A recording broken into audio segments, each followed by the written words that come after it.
Pero hindi rin siya mahilig sa maraming drugs. And pag maubusan ako ng NAD, kasi hindi ko rin reset sa iba dahil mauubusan ako. Sabi niya, mamamatay na ako, wala pa yung gamot ko. Kaya tinitipid ko. So why is it like this? NAD, yung shortcut ang sasabihin niya, para madali ma-explain na ma-explain. Kasi pag mahaba, hindi ko na kaya explain lahat sa pasyente. You have to think of it that yung cells mo, pinapaandar ng merong gasolina ng cells. Yun yung sabi ng ATP. Okay.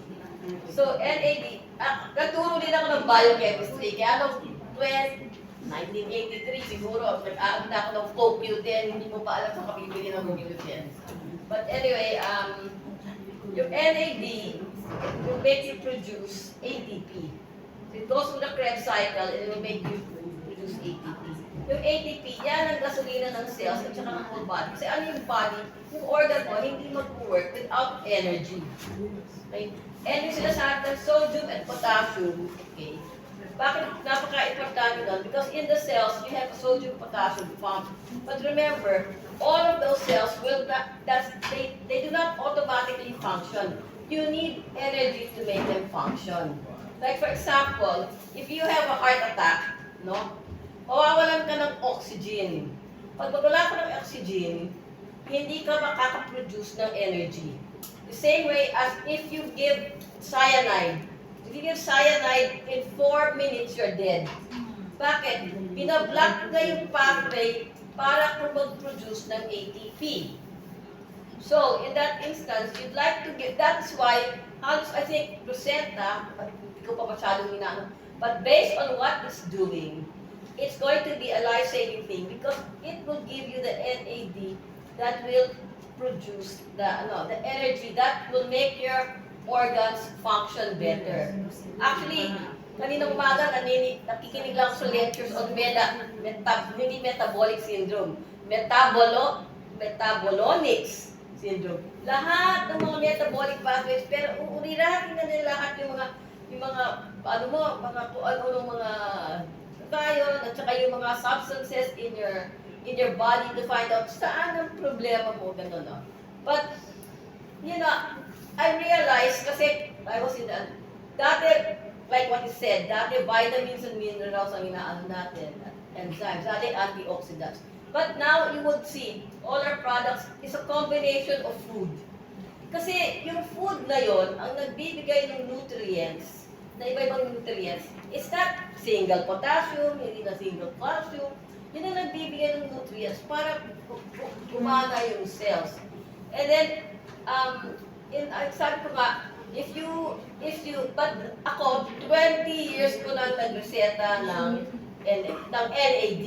Kasi noon, mahirap, wala pang NMN eh. And I think the reason why they shifted from NAD to NMN is because NMN is easier to take and it's more absorbable. Okay? So, I gave my father favorite niya. Ako naman, 1984, tuturo na ako ng CoQ10. Kasama yan doon sa pathway na gumagawa ng ATP.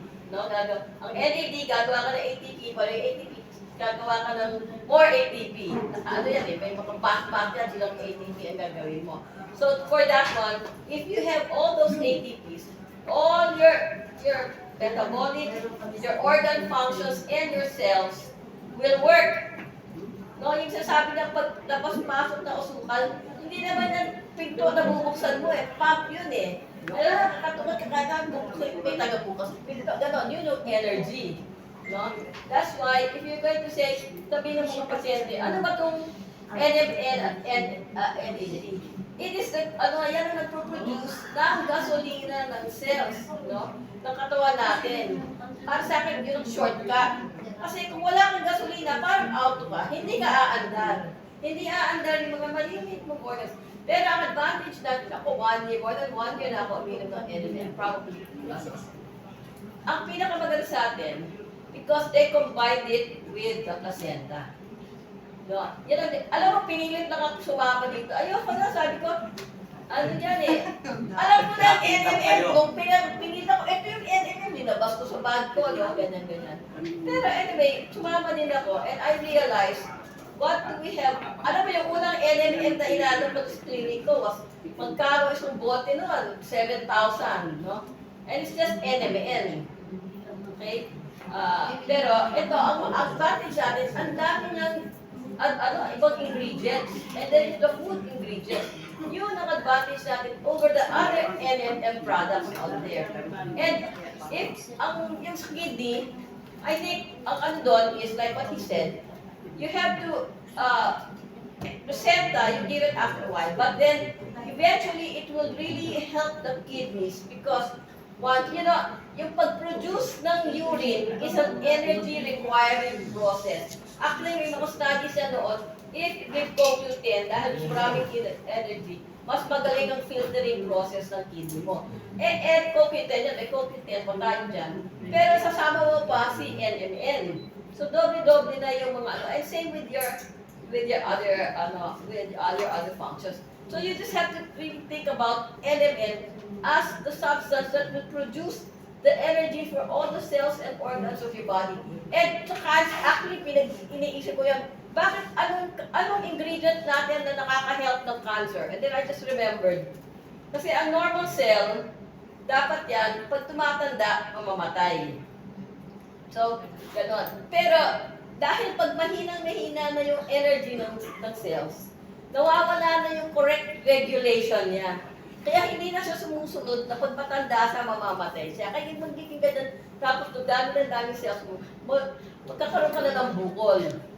Kaya that's why you need the energy to help control all those things, those functions in your body. No? Para mag-function properly. And then, like I said, yun ang advantage natin, meron tayong placenta to repair. So eventually, you will repair your kidneys. Habang muna, binibigyan mo lang muna ng energy para tutulungan mag-function at saka ano. Pero pag repair mo pa with our placenta, same with the heart attack, heart attack, pag binara mo yan, alam mo, nagsawa ako sa heart attack. I would see 3 or 4 heart attacks a day nung nasa US ako. Talagang we were the #1 users of a drug that cost more than $1,000. So yung pag natake kang ganyan, sabi, pain. Tapos sasabihin na, gusto mo itong gamot na to, bibigyan namin sa'yo. Para matunaw namin yung blood clot mo dyan. Tapos, yun, sige, pirma. Lahat siya may pirma kasi kagos bleeding, Tapos, bibigay namin yun, $1,500 sa dose. Pag ilagay namin sa asira, biglang mawala ang pain niya, biglang mag-normal yung ECG, no? But, okay, pero ang problema mo sa heart na yun, pag dinamage, bakit nasisira yung heart mo pag masyadong matagal yung heart attack mo? Kasi wala na nga yung energy para maano yung sodium-potassium pump mo. Pag nag-accumulate yung intracellular sodium kasi ang function ng pump na yon sabi mo sa wall ng cells is para ilabas na yung sodium potassium. Pag hindi nag-work yon, mag-accumulate na potassium, mamamatay yung cells. That's why, nung wala pang NMN, I had this nagkaroon ako ng experience, just to tell you experience, about using all these things. Kasi wala pong NMN, pero ang hilig-hilig ko na sa CoQ10 noon no? Kasi tinuro ko sa biochemistry sa students ko nung nasa kasi mahilig ako sa ATP at lahat Anyway, yung CoQ10 na yan, pag I had an experience na alam mo, pag panay ICU ako, nagsawa ako sa ICU yan, pumunta ako sa natural Nasama na ako sa heart attack. At saka ayaw ng dialysis, Anyway, yung pag nag-heart attack ka, yung hindi ka nga makagawa ng ATP, mamamatay yung cells mo. But, since I'm also PGH trained, sanay na ako sa hinihinga, ganyan, bagsak yung BP, minsan, pag wala ka na makuha ang BP, ang hihina ng pulse, mga ganun, nang gagawin ko. Yan, we do all the things we're doing, pero the first time in my clinic, I had a patient na hindi nagsasalita yung mga nurses ko kasi hindi na nila makuha yung BP. Tapos, anong pulse rate? Hindi nila makuha yung pulse rate, kinakapat. But the first time in my life, ilagay ko stethoscope ko, wala akong marinig na heart sounds. Sabi ko, ano gagawin ko sa pasyente nito? So, binaliktad ko siya, no? And then, para yung circulation pupunta sa brain niya, and I gave him CoQ10, wala akong NMN, every 5 minutes. And in 1 hour, he walked out smiling. So that's my story about NMN and energy and magkakadugtog sila. Magkakalo na pag CoQ10. That's why I think we have a very good product set. Meron ka ng NMN, meron ka ng Rosenta, meron ka pang CoQ10. And then, you have all other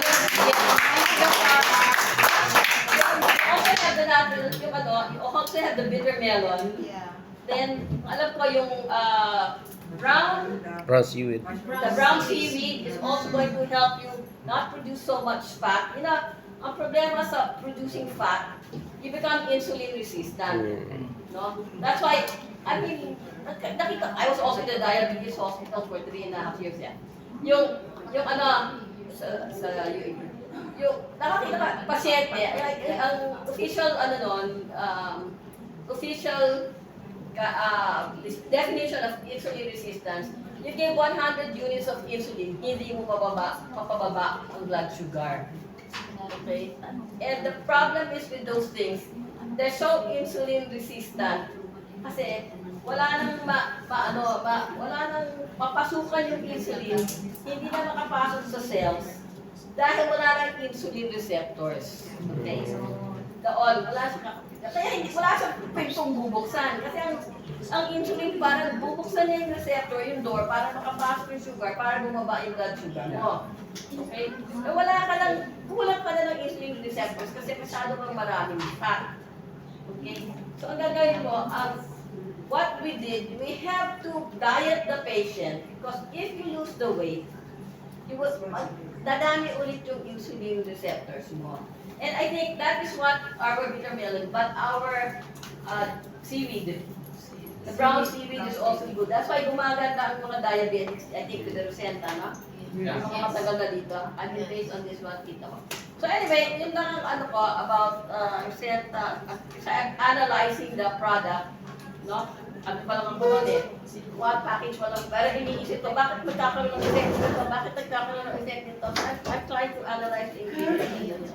That's all. Para ilang ko lang yung straight sa pasyente nyo o yung mga ino-offer nyo na basta ano bang NMN? Sabihin nyo, ito nag-produce yung gasoline, yung cells mo, yung brain mo, para mag-function lahat ng organs mo at saka ng cells mo. Thank you, ma'am.